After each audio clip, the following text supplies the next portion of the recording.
বন্ধুরা আশা করি সবাই ভালো আছেন। তো বন্ধুরা এখন আমি যে সিনেমাটার বিষয়ে কথা বলবো, সিনেমাটার নাম হচ্ছে আপনে সামনে। আমনে সামনে বলে একটা সিনেমা রয়েছে। সিনেমাটাতে অভিনয় করেছেন মিঠুন চক্রবর্তীর দুটো চরিত্র, এবং এখানে মিঠুন চক্রবর্তীর দুটো চরিত্রের মধ্যে একটা ক্যারেক্টারের নাম হচ্ছে গোপী, একটার নাম হচ্ছে সুন্দর। এবং ছবিটা রিলিজ করেছিল 1989 সালে। ছবির নাম হচ্ছে আমনে সামনে। ছবিটার পরিচালক হিসেবে কাজ করেছিলেন অসীম সামন্ত, এবং ছবিতে অভিনয় করেছেন মিঠুন চক্রবর্তী, বিন্দিয়া গোস্বামী, রীতা সহ আরও অনেকে।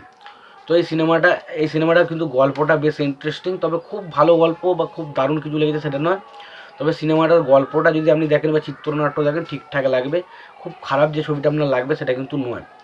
তো এই সিনেমাটাকে নিয়ে এখন স্পেশালি কথা বলবো। তো তার আগে একটাই কথা বলবো আপনাদেরকে, যদি আপনারা চ্যানেলটি নতুন হয়ে থাকেন অবশ্যই আপনারা চ্যানেলটা সাবস্ক্রাইব করে নেবেন, আর যদি আপনাদের ভিডিওটি ভালো লেগে থাকে অবশ্যই লাইক কমেন্ট শেয়ার করতে ভুলবেন না। তো দেখুন, প্রথমত যদি আমি সিনেমাটা নিয়ে আলোচনা করি, যেটার নাম হচ্ছে আমনে সামনে। তো এই সিনেমাটার গল্পের বিষয়ে যাওয়ার আগে ছবির পরিচালক, প্রযোজক এবং সঙ্গীত পরিচালক হিসেবে কারা কাজ করে সেটা বিষয়ে যদি দেখি, তো ছবির পরিচালক হিসেবে কাজ করেছিলেন অসীম সামন্ত। ছবিটার প্রযোজক হিসেবে কাজ করেছেন শক্তি সামন্ত। ছবিটার সঙ্গীত পরিচালক হিসেবে কাজ করেছেন আর.ডি. বর্মন। ছবিটার রান টাইম হচ্ছে 135 মিনিটের মতো।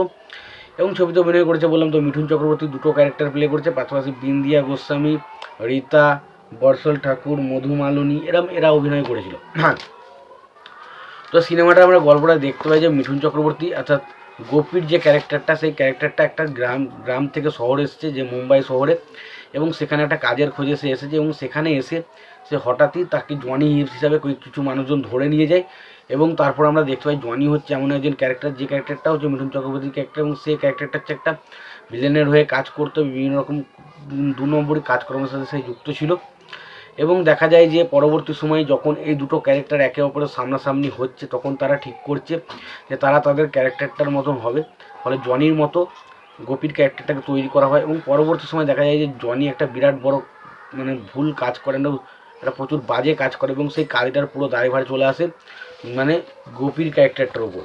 এবং তারপর সেই গোপী ক্যারেক্টারটা সে নিজেকে কীভাবে নির্দোষ প্রমাণ করে, এবং নির্দোষ প্রমাণ করার জন্য কী হয় সেটা নিয়ে সিনেমা, যেটার নাম হচ্ছে আমনে সামনে। এখানে দেখুন মিঠুন চক্রবর্তীর ক্যারেক্টারটাই ভিলেন, এবং মিঠুন চক্রবর্তীর ক্যারেক্টারটা হচ্ছে নায়ক। তো খুবই ভালো দুটো ক্যারেক্টার কিন্তু প্লে করেছে ছবিতে খুব ভালোভাবে। তাদের মিঠুন চক্রবর্তীর পারফরমেন্স ছবিতে জাস্ট ফাটাফাটি ছিল।